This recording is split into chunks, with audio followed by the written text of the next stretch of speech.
Hey, rise and shine, everybody. So, I just wanted to reach out and make a video. For those of you who are planning on taking advantage of this new tax bill and the extra money that you might be getting back next tax return time for, down payment on your first home or another home. Well, anyways, I just wanted to remind you of a few key things. So, they are deductions, right?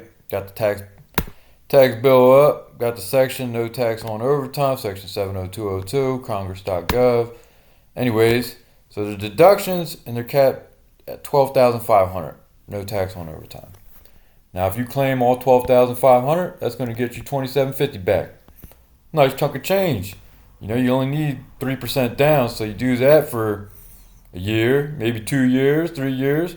You should definitely be able to come up with a down payment, especially since this is most likely kind of unexpected money. I mean, you might have, I'm sure you heard about it, looked forward to it, but probably didn't know exactly how much you were going to be getting back. Now, the same thing as no tax on car loan interest. Have that here as well. That is also, that's section 70203, also a deduction. Well, anyways, why I want to point that out is because when you go to apply for a mortgage, first time, anytime, they're going to want a lot of paperwork. And one of the first things they ask you for is your previous 2-year W-2s.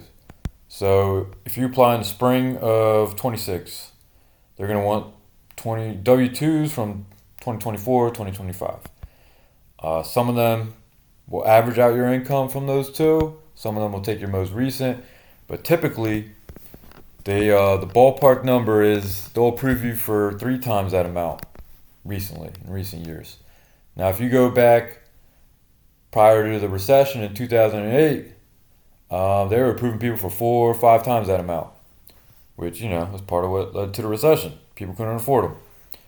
They had, balloon interest and everything else. But, anyways, there's a little more rules now. So it's typically been 3 times that amount. Now, with the economy the way it is, with homeowners skyrocketing in the last couple of years, I think, cheaper, obviously, more affordable the better.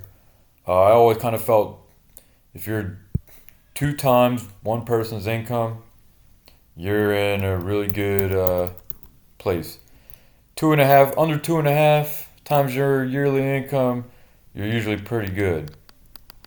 But they'll typically approve you for up to 3 right out the gate, and they might extend it to 4. Now that all depends on the lender and where they're at in their lending cycle.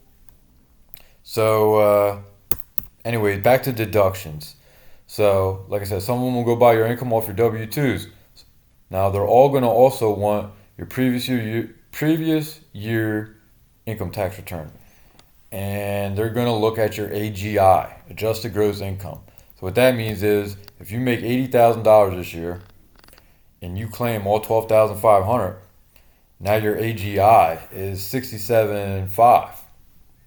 And minus whatever other deductions you claim. So if the bank approves people for 3 times their income, that's great. You're still at 200. You can still look at houses for 240,000. But if they go by your AGI, now you're looking at under 210. Under 205 actually. What's that? 202.5. That's a big difference. It's hard enough finding a house property under 240, let alone 210. So I just wanted to remind you guys of that. These are deductions and to plan appropriately. Wish you the best of luck and thanks for watching. Oh, also, by the way, come February, I'll make another video of, of banks, specific lenders, and what their criteria is, what they're looking for if they're going by AGI. They take a lot of things into consideration. They might go for AGI for some people and stretch it a little bit for others with better credit. But anyways, I'll try to reach out to specific lenders, specific mortgage brokers, and maybe recommend a few to you guys. Thanks a lot. Thanks for watching.